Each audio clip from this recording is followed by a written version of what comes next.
Dear students, welcome to online class with Hema. 10th Maths 7th chapter menstruation, page number 279, progress check. First one, every section of a sphere by a plane is a answer is circle. Every circle na page number 277 la கொடுத்திருக்கு every plane section of a sphere is a circle. எந்த செக்ஷனா இருந்தாலும் இது வந்து circle தான். So every plane ஒரு sphereல எந்த section இது பண்ணாலும் அதுவும் சர்க்கிள் மாதிரி தான் இருக்கும். Okay, second one, the centre of a great circle is at the dash of the ஸ்பியர்னா சென்டர் ஆஃப் த ஸ்பியர். இது எப்படின்னா the centre of a great circle is at the centre of the sphere. நான் last இதில் progress செக்லேயே சொன்னேன், the sphere through the centre of the sphere, சென்டரில் middle ஒரு circle ஒரு ஸ்பியரு, அதில் மிடில் சென்டரில் வர்றது தான் வந்து கிரேட் சர்க்கிள். மேலே கீழே வர்றதெல்லாம் small circles. Through the centre of the sphere is called as a great circle. Centre வழியாக போகிற சர்க்கிள் தான் is called as a great circle. இப்போ என்ன கொஸ்டின் கேட், the centre of a great circle, great circle என்ன, centre of the ஸ்பியர்லேருந்து தான் வரும். ஸோ இது ஆப்வியஸ். ஸோ பேஜ் நம்பர் 277 இருக்குது.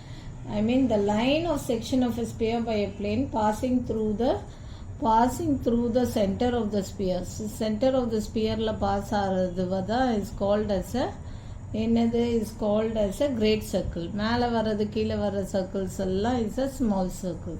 So great circle is at the center of the sphere. Next, third one. So the difference between the TSA and CSA of hemisphere is, so TSA of hemisphere in formula, TSA of hemisphere is equal to 4 pi r square. Okay, and CSA of hemisphere in 2 pi, CSA of hemisphere is 2 pi r square equal to, so 4 pi r square is to difference minus 2 pi r square difference கேட்டிருக்காங்க. Okay, compare பண்ண சொல்ல, compare பண்ணாதான் R ரேஷியோன்னு கேட்டால் தான் இஸ்டுன்னு போடணும். Equal to 2 pi r square. So sorry, TSA of hemisphere is 3 pi r square. 3 pi r square minus 2 pi r square is pi r square.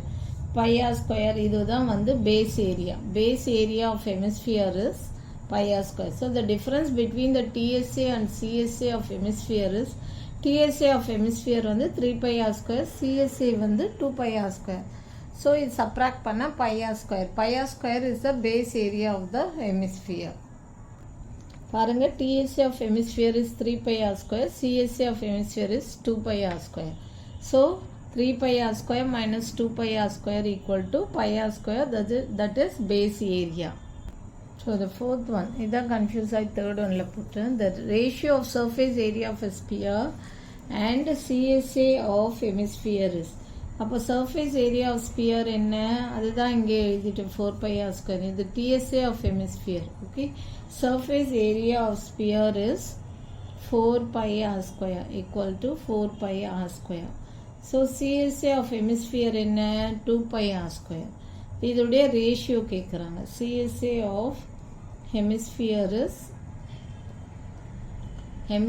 is 2 pi r square. So ratio என்ன, 4 pi r square is to 2 pi r square. So r square pi cancel ஆகிடும். So 4 is to 2. 4 is to 2 cancel பண்ணா 2 is to 1. So the ratio is 2 is to 1. Okay. Fifth one, a section of the sphere by a plane through any of its great circle is hemisphere. So great circle வழியா போகிறது வந்து இது பாதி. இப்போ பாருங்க, a section of the sphere cut by a plane through any of its great circle. நான் great circleனா என்ன சொன்னேன், the line of section of a sphere by a plane passing through the center of the sphere தான் வந்து great circle. So அந்த great circle வழியாக இப்போ cut பண்ணோன்னு வச்சுக்கோங்க, அதுதான் வந்து ஹெமிஸ்பியர். ஓகேவா, great circle centre of the sphere வழியாக போகிறது வந்து கிரேட் சர்க்கிள், மற்ற இடத்துல போகிறதெல்லாம் small circles. So centre of the ஸ்பியரில் அதை அப்படியே நம்ம கட் பண்ணோம்னா it's called as a hemisphere. A section of the sphere by a plane through any of its great circles. So இப்படி கிரேட் சர்க்கிள் இப்போ இது ஃபுல்லாக இருக்குது, கிரேட் சென்டர்லேருந்து இப்படி கட் பண்ணுறது, இதுதான் வந்து hemisphere. Okay, Thank you. For more videos, please subscribe our channel.